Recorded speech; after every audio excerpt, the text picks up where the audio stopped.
നമസ്കാരം. Gulf voice അവതരിപ്പിക്കുന്ന Gulf പ്രവാസികൾ പറയട്ടെ എന്ന പ്രത്യേക പരിപാടിയിലേക്ക് എല്ലാവർക്കും സ്വാഗതം. പാർലമെൻറ്റ് ഇലക്ഷൻ കഴിഞ്ഞു, റിസൾട്ടിന് വേണ്ടി എല്ലാവരും വെയിറ്റ് ചെയ്യുകയാണ്. എന്നാൽ പ്രവാസ ലോകത്തും അതേ വീറും വാശിയോടെ തന്നെയാണ് വെയിറ്റ് ചെയ്യുന്നത്. അപ്പോൾ എന്തായാലും പ്രവാസികളുടെ വിലയിരുത്തലുകൾ നമുക്കൊന്ന് ചോദിച്ചറിയാം. ഇന്ന് എന്നോടൊപ്പം ഉള്ളത് അബുദാബി മലപ്പുറം ജില്ലാ KMCCയുടെ പ്രസിഡൻറ്റും ജീവകാരുണ്യ പ്രവർത്തകനുമായ അസീസ് കാളികടനാണ്. അസീസ് കാ, നമ്മുടെ ഇലക്ഷന് കഴിഞ്ഞു, ഇനി റിസൾട്ടിന് വേണ്ടി ഇതാ പറഞ്ഞ പോലെ എല്ലാവരും ഭയങ്കര കട്ട വെയിറ്റിങ്ങിലാണ്. ശരിക്കും പറയാൻ പ്രത്യേകിച്ച് നമ്മുടെ KMCC പ്രവർത്തകർ എല്ലാവരും ഉറ്റുനോക്കുകയാണ്. അപ്പോൾ എന്താണ് പറയാനുള്ളത്? ഇലക്ഷനുമായി ബന്ധപ്പെട്ടിട്ട് നാട്ടിലുള്ളവരെക്കാട്ടിയും ആവേശത്തിലാണ് പ്രവാസികളായിട്ടുള്ള നമ്മളെപ്പോലത്തെ സാധാരണക്കാർ.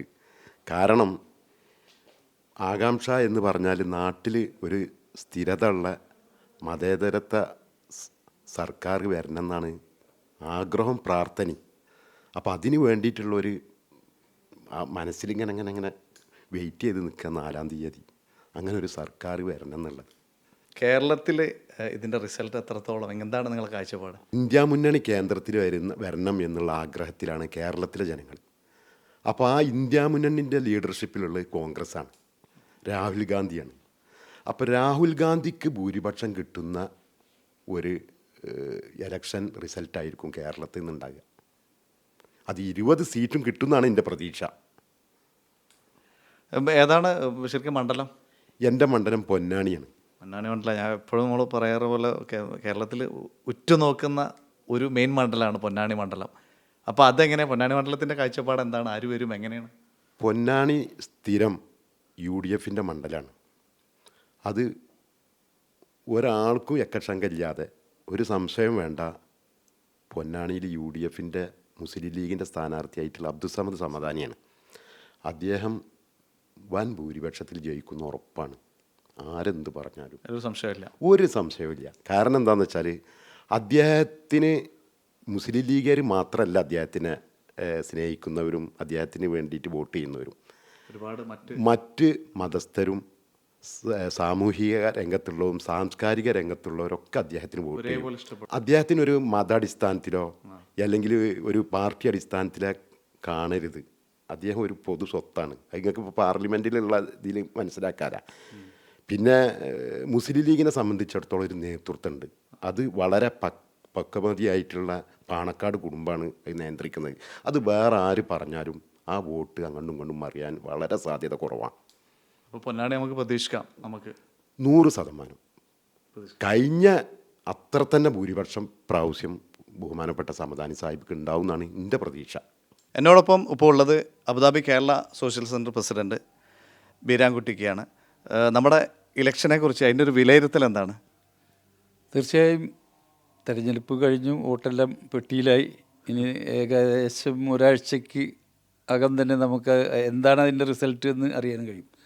തീർച്ചയായും ഈ തെരഞ്ഞെടുപ്പിൻ്റെ ഒരു പ്രത്യേകത, തെരഞ്ഞെടുപ്പിൻ്റെ ആദ്യഘട്ടത്തിൽ NDA വളരെ വലിയ ഭൂരിപക്ഷത്തിൽ അധികാരത്തിൽ വരുമെന്ന് അവർ പ്രചരിപ്പിക്കുകയും അവർ തന്നെ മറ്റ് മാധ്യമങ്ങളിലൂടെ 400-ലേറെ സീറ്റ് ലഭിക്കുമെന്ന് ഒരു പ്രതീതി സൃഷ്ടിക്കുകയും ചെയ്ത ഒരു തെരഞ്ഞെടുപ്പാണ് കഴിഞ്ഞത്.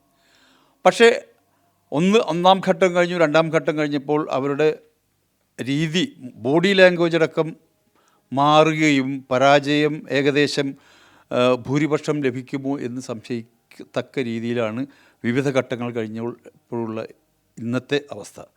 ഇനി ഒരു ഘട്ടം കൂടി ബാക്കിയുണ്ട്. 1-ാം തീയതി ഇതോടുകൂടി തെരഞ്ഞെടുപ്പ് കഴിയുകയാണ്. പക്ഷേ നമുക്ക് അതിനുശേഷം നടന്ന ഓരോ ഘട്ടത്തിലും BJP നേതാക്കന്മാരുടെ ബോഡി ലാംഗ്വേജിലും അവരുടെ പ്രസ്താവനകളിലും പച്ച വർഗീയത പറഞ്ഞുകൊണ്ട് പ്രധാനമന്ത്രിയും ആഭ്യന്തരമന്ത്രിയും അടക്കം ഒരു സ്ഥാനത്തിരുന്നു കൊണ്ട് ചെയ്യാൻ പാടില്ലാത്ത പ്രസ്താവനകൾ ഇറക്കിക്കൊണ്ട് അത്രയും പരാജയ ഭീതിയിൽ നിന്നാണ് അത്തരത്തിലുള്ള ഒരു രീതിയിലേക്ക് അവർ മാറിയത് എന്നുള്ളത് നമുക്ക് ഒന്ന് വിശകലനം ചെയ്താൽ മനസ്സിലാവും.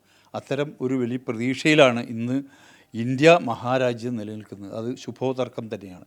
കേരളത്തിലെടുക്കുകയാണെങ്കിൽ തീർച്ചയായും മുൻകാലങ്ങളിൽ നിന്ന് വ്യത്യസ്തമായി മുൻപത്തെ തെരഞ്ഞെടുപ്പ് കാലത്ത് ഉണ്ടായിരുന്നൊരവസ്ഥ, അന്ന് രാഹുൽ ഗാന്ധി പ്രധാനമന്ത്രിയാകുമെന്നും അപ്പോൾ ഇവിടെ നിന്ന് കൂടുതൽ UDFൻ്റെ അല്ലെങ്കിൽ കോൺഗ്രസിൻ്റെ ലീഗിൻ്റെയും MP വേണമെന്നുമുള്ള വ്യാപകമായ ഒരു പ്രചരണം ജനങ്ങളുടെ ഇടയിൽ വലിയൊരു രീതിയിലുള്ളൊരു കൺഫ്യൂഷൻ ഉണ്ടാക്കിയിരുന്നു. അതുപോലെ തന്നെ അന്ന് എല്ലാവർക്കും അറിയുന്ന പോലെ ശബരിമല ഇഷ്യൂ കത്തി നിൽക്കുന്ന സമയമായിരുന്നു. അതുകൊണ്ട് തന്നെ എൻ ബ്ലോക്കായി പല മണ്ഡലങ്ങളും ഇടതുപക്ഷ ജനാധിപത്യ മുന്നണിക്കെതിരായ ഒരു നിലപാട് ജനങ്ങളെടുത്തു എന്നുള്ളതാണ്.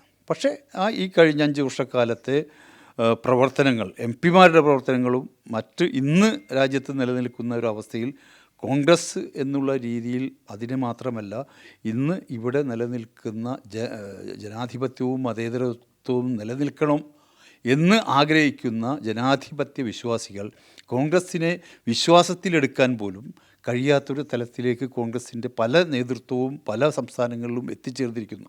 ഒന്നുകിൽ ഭീഷണി, അതല്ലെങ്കിൽ സാമ്പത്തികമായ പൈസ കൊടുത്തുകൊണ്ട് ആളെ വിലക്കെടുക്കുന്ന രീതിയിൽ. അപ്പോൾ വിശ്വസിക്കാൻ പറ്റാത്തൊരു പാർട്ടിയായി മാറുന്നു എന്നുള്ള ആ ഒരു രീതിയിൽ ഈവൻ ഇന്ത്യ മുന്നണി അധികാരത്തിൽ വന്നാലും എണ്ണത്തിൽ കുറവാണെങ്കിൽ പോലും ഇടതുപക്ഷമായിരിക്കും അതിനു വേണ്ട ആ രീതിയിൽ ഈ വർഗീയതക്കെതിരായി എല്ലാവരെയും കൂട്ടിയോജിപ്പിച്ച് മുന്നോട്ട് കൊണ്ടുപോകാൻ കഴിയുന്ന ഒരു പ്രേരക ശക്തി എന്നുള്ളതിൻ്റെ പേരിൽ തന്നെ തീർച്ചയായും. മാത്രമല്ല കഴിഞ്ഞ തെരഞ്ഞെടുപ്പിൽ വിജയിച്ചു പോയ 19 എം പിമാർ എടുത്താൽ 1-2 പേരൊഴിച്ച് പാർലമെൻറ്റിൽ പോലും യാതൊരു തരത്തിലുള്ള പെർഫോമൻസിൻ്റെ കാര്യമെടുക്കുകയാണെങ്കിൽ വെറും ബിഗ് സീറോ എന്ന് പറയത്തക്ക രീതിയിലുള്ള എം പിമാരായിരുന്നു പോയത്.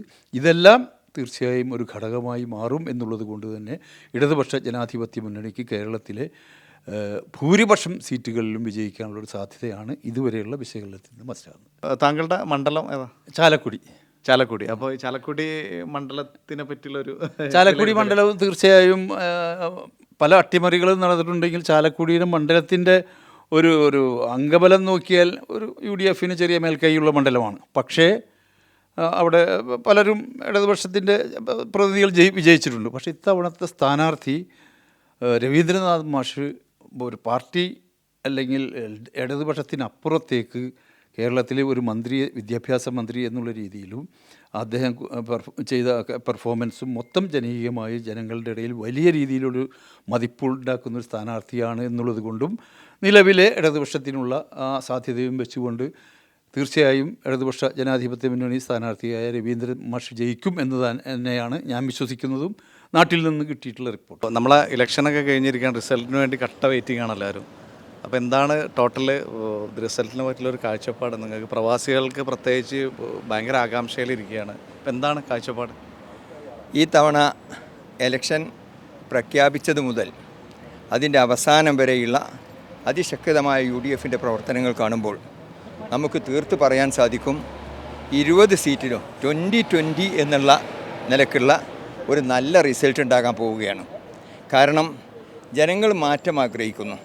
കേരളത്തിൽ നിങ്ങൾക്കറിയോ എന്നറിയില്ല, ഇപ്പോൾ ആധാരം എഴുതാനുള്ള കടലാസ് പോലും പ്രിൻ്റ് ചെയ്യാനുള്ള കാശില്ലാതെ നിൽക്കുന്ന ഒരവസ്ഥയാണ്.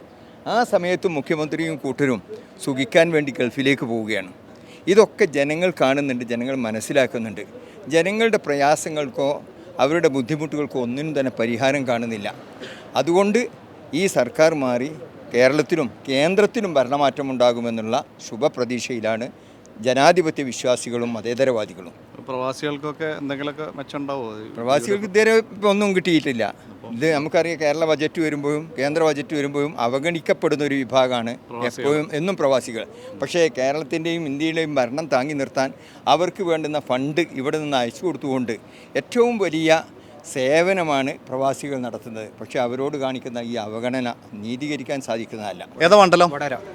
വടകര മണ്ഡലമാണ്. എന്താണ് വടകര മണ്ഡലം ഇപ്പോൾ ചർച്ച ചെയ്യപ്പെടുന്ന ഒരു മണ്ഡലമാണ്. അവിടെ കേരളത്തിൽ ഈ ഒരു പ്രാവശ്യം ഏറ്റവും കൂടുതൽ ചർച്ച ചെയ്യപ്പെട്ട മണ്ഡലമാണ് വടകര. പ്രതീക്ഷ ഷാഫിക്ക് തന്നെയാണ് അവിടെ പ്രതീക്ഷ. അവിടെ CPM വർഗീയമായിട്ട് വളരെ രീതിയിൽ കാഫർ പ്രയോഗമൊക്കെ ആയിട്ട് മുന്നോട്ട് വന്നിരുന്നു. പക്ഷേ അവസാനം ഇതൊക്കെ ചെയ്തത് അവർ തന്നെയാണെന്ന് പൊതുസമൂഹത്തിന് മനസ്സിലാവുന്ന രീതിയിലേക്കാണ് കാര്യങ്ങൾ മുന്നോട്ട് പോയിട്ടുള്ളത്.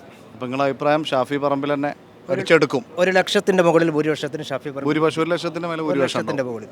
അപ്പോൾ നമുക്ക് എന്തായാലും അത് കാത്തിരുന്ന് കാണാം. തീർച്ചയായിട്ടും പ്രവാസികൾക്കൊക്കെ എന്തെങ്കിലുമൊക്കെ മാറ്റം എന്തെങ്കിലുമൊക്കെ ഉണ്ടാവില്ലേ? തീർച്ചയായിട്ടും ഷാഫി വന്നു കഴിഞ്ഞാൽ പ്രവാസികൾക്ക് ഒരുപാട് ഗുണങ്ങൾ ഉണ്ടാവും എന്നുള്ളത് കൃത്യമായിട്ട് ഷാഫിയുടെ പ്രചരണത്തിൻ്റെ തുടക്കത്തിൽ തന്നെ ഷാഫി ആ ഒരു രീതിയിൽ തന്നെയാണ് പ്രചരണം നടത്തിയിട്ടുള്ളത്. നമുക്ക് പ്രതീക്ഷിക്കാം. തീർച്ചയായും. ഇപ്പോൾ ഇലക്ഷനൊക്കെ കഴിഞ്ഞു, റിസൾട്ടിന് വേണ്ടി പ്രത്യേകിച്ച് നമ്മൾ പ്രവാസികളൊക്കെ കട്ട വെയിറ്റിങ്ങിലാണ് നാട്ടിലുള്ള പോലെ തന്നെ. അപ്പോൾ എന്താണ് ടോട്ടൽ വിലയിരുത്തൽ? ടോട്ടൽ കേരളത്തെക്കുറിച്ചിട്ട് നോക്കുകയാണെന്നുണ്ടെങ്കിൽ കേരളത്തിൽ എങ്ങനെ വന്നാലും ഇടതുപക്ഷത്തിൻ്റെ മേൽക്കോയ്മ ഇപ്രാവശ്യം ഉണ്ടായിരിക്കും. 2004 ആവർത്തിക്കാനുള്ള സാധ്യതകളാണ് നമ്മുടെ ഇലക്ഷൻ്റെ ആ ഭാഗമായിട്ടുള്ള പ്രചരണത്തിൻ്റെ ഭാഗമായിട്ട് നമുക്ക് മനസ്സിലാക്കാൻ കഴിയും. ജനങ്ങളുടെ നിന്നുള്ള പ്രതികരണത്തിൽ നിന്നും നമ്മളുടെ ഒരു പ്രതീക്ഷ 2004 ആവർത്തിക്കും എന്നുള്ളതാണ് പ്രതീക്ഷ. ഏതാ മണ്ഡലം? ഞാൻ പൊന്നാനി മണ്ഡലം, കോട്ടയ്ക്കൽ അസംബ്ലി മണ്ഡലം. ഓക്കെ. അപ്പോൾ പൊന്നാനി മണ്ഡലം നേരത്തെ പറഞ്ഞ പോലെ തന്നെ ഉറ്റുനോക്കുന്ന ഒരു മണ്ഡലമാണ്. അപ്പോൾ എന്താണ് അതിൻ്റെ ഒരു വിലയിരുത്തൽ പൊന്നാനി മണ്ഡലത്തിൻ്റെ? അതാണ് പൊന്നാനി മണ്ഡലം. നമുക്ക് നേരത്തെ പലരും പറഞ്ഞ പോലെ 2004 മഞ്ചേരി അംസാക്ക ജയിച്ചതുപോലെ 2024 മറ്റൊരു അംസാക്ക പൊന്നാനിയിൽ ജയിക്കും. അതാണ് നമ്മളുടെ പ്രതീക്ഷ എന്ന് പറഞ്ഞാൽ അങ്ങനെയല്ല. കാരണം ടോട്ടൽ നമ്മൾ ആ മണ്ഡലങ്ങളെടുത്ത് വിലയിരുത്തി കഴിഞ്ഞാൽ കഴിഞ്ഞൊരു പ്രാവശ്യത്തെ ഒരു മലവെള്ളപ്പാച്ചിൽ ഒഴുകി അതിന് തൊട്ട് മുമ്പ് അബ്ദുറഹ്മാൻ മത്സരിച്ച സമയത്ത് 25,000 ചില്ലറ വോട്ടിൻ്റെ ഭൂരിപക്ഷമേ അവിടെ ഉണ്ടായിട്ടുള്ളൂ. അപ്പോൾ അത് ആ ഒരു ട്രെൻഡ് എടുത്ത് നോക്കുകയാണെന്നുണ്ടെങ്കിൽ അന്നത്തേനേക്കാളും ശക്തനായ സ്ഥാനാർത്ഥി, അല്ലെങ്കിൽ അതിനേക്കാളും കുറച്ചും കൂടെ മാറ്റങ്ങളൊക്കെ വന്നല്ലോ. ഇപ്പോൾ കഴിഞ്ഞ 8 വർഷമായിട്ട് ഇടതുപക്ഷം ഭരിക്കുന്ന കേരളത്തിൽ കുറേ മാറ്റങ്ങളൊക്കെ വന്നു. അപ്പോൾ ആ മാറ്റത്തിൻ്റെ ഭാഗമായിട്ടുള്ള ഒരു സാധ്യത KS ഹംസ പൊന്നാനിയിൽ ജയിക്കും, ഉറപ്പാണ്. ഏതായാലും ഈ വിലയിരുത്തലിന് നന്ദി. ഏതാ മണ്ഡലം? കോഴിക്കോട് മണ്ഡലം. കോഴിക്കോട് മണ്ഡലം. അപ്പോൾ നിങ്ങളെ രാഘവേട്ടൻ്റെ മണ്ഡലം. രാഘവേട്ടൻ്റെ മണ്ഡലം. ഓക്കെ. അപ്പോൾ എന്താണ് നിങ്ങളൊരു വിലയിരുത്തൽ? രാഘവേട്ടനെ പറ്റിയിട്ട് എന്ത് കുപ്രചരണം ഉണ്ടെങ്കിലും രാഘവേട്ടൻ ചെയ്ത പോലെ, ഇത്രയും കാലം ചെയ്ത പോലെ ഒരു ഇതും MP-യും കേരളത്തിൽ കോഴിക്കോട് ചെയ്തിട്ടില്ല എന്ന് തന്നെയാണ് പറയാനുള്ളത്. നല്ല ഭൂരിപക്ഷത്തോടും രാഘവേട്ടൻ ഇപ്രാവശ്യത്തോടും ജയിക്കുന്നു. അസ്സലാമു അലൈക്കും. വലൈക്കും സലാം വറഹ്മത്തുള്ളാഹി. അപ്പോൾ ഏതായാലും നമ്മുടെ ഇലക്ഷൻ കഴിഞ്ഞു, ഇനി റിസൾട്ടിന് വേണ്ടിയുള്ള വെയിറ്റിംഗ് ആണ്. എല്ലാവരും പ്രവാസികൾ പ്രത്യേകിച്ച് എന്താകും എന്നുള്ളതിലാണ്. അപ്പോൾ എന്താണ് ഒരു കാഴ്ചപ്പാട് ടോട്ടൽ? ഇപ്പോഴത്തെ കാഴ്ചപ്പാട് നമ്മളൊക്കെ പ്രതീക്ഷിക്കുന്നത് നമ്മുടെ ഇന്ത്യ മുന്നണി നല്ല ഭൂരിപക്ഷത്തോടു കൂടെ ഭരിക്കുമെന്നാണ്. രാഹുൽ ഗാന്ധി പ്രധാനമന്ത്രിയായി സത്യപ്രതിജ്ഞ ചെയ്യും എന്നാണ് നമ്മളുടെ പ്രതീക്ഷ. രാഹുൽ വരും തന്നെയാണ് പറയുന്നത്. തീർച്ചയായിട്ടും രാഹുൽ ഗാന്ധി പ്രധാനമന്ത്രിയാവും. ഏത് മണ്ഡലം? നമ്മുടെ മണ്ഡലം കാസർഗോഡ് നിയോജക മണ്ഡലം. കാസർഗോഡ് നിയോജക മണ്ഡലം. എന്താണ് സ്വന്തം മണ്ഡലത്തിൻ്റെ പ്രതീക്ഷകൾ? എന്താവും? നമ്മൾ ഉണ്ണിത്താൻ കഴിഞ്ഞ പ്രാവശ്യത്തെ പോലെ തന്നെ ഇപ്രാവശ്യവും നല്ല ഭൂരിപക്ഷത്തിൽ വിജയിക്കും. മാത്രമല്ല കേരളം 20-20 നേടുമെന്നാണ് നമ്മളെ പ്രതീക്ഷ. 20-20. 20 ഔട്ട് ഓഫ് 20. അപ്പോൾ നമുക്ക് പ്രതീക്ഷിക്കാം അല്ലേ? തീർച്ചയായിട്ടും പ്രതീക്ഷിക്കാം. ഈ ഇലക്ഷൻ കേരളത്തിൽ എന്തായാലും 20 സീറ്റ് UDF തന്നെ കിട്ടുമെന്നാണ് അതിൻ്റെ ഒരു ട്രെൻഡ്. ഇപ്പം അങ്ങനെയാണ്. എൻ്റെ മണ്ഡലം വടകരയാണ്. വടകര ഷാഫി പറമ്പിന് ജനവിധി തേടുന്നത്. അവർ നല്ല ഭൂരിപക്ഷത്തോട് ജയിക്കുമെന്നാണ് എല്ലാവരുടെയും ആകാംക്ഷ. ജയിക്കുമെന്നാണ് പറയുന്നത്. അങ്ങനെയൊക്കെയാണ് ഇവിടെ കാര്യങ്ങൾ. കേന്ദ്രത്തിൽ മിക്കവാറും ഒരു അട്ടിമറി ജയം ഉണ്ടാകാൻ സാധ്യതയുണ്ട്. രാഹുൽ ഗാന്ധി പ്രധാനമന്ത്രിയാകാനും സാധ്യത കൂടുന്നുണ്ട്. ഇപ്പം BJPക്ക് വമ്പിച്ച ഒരടി പറ്റി പോലെയാണ് ഇപ്പോൾ കാണുന്നത്. ഇപ്പോഴത്തെ ട്രെൻഡ് അങ്ങനെയാണ്. ഇന്ത്യയുടെ 2024 തെരഞ്ഞെടുപ്പ് വലിയൊരു മഹാമേളയായിട്ട് തന്നെയാണ് പ്രവാസ സമൂഹവും കാണുന്നത്. തീർച്ചയായിട്ടും വലിയ ശുഭപ്രതീക്ഷയോടുകൂടി തന്നെ മതേതര സഖ്യം ഇന്ത്യയുടെ മണ്ണിൽ വിജയക്കൊടി പാറിക്കുമെന്ന വലിയ പ്രതീക്ഷ പ്രവാസ സമൂഹത്തിനുണ്ട്. എൻ്റെ നാടായിട്ടുള്ള പൊന്നാനി പാർലമെൻറ്റ് മണ്ഡലത്തിൽ തീർച്ചയായിട്ടും അബ്ദുസമദ് സമദാനി സാഹിബ് 1,00,000-ലധികം വോട്ടുകൾക്ക് വിജയിക്കുമെന്ന പ്രതീക്ഷയുണ്ട്. കേരളത്തിൽ UDFൻ്റെ തേരോട്ടമായിരിക്കും.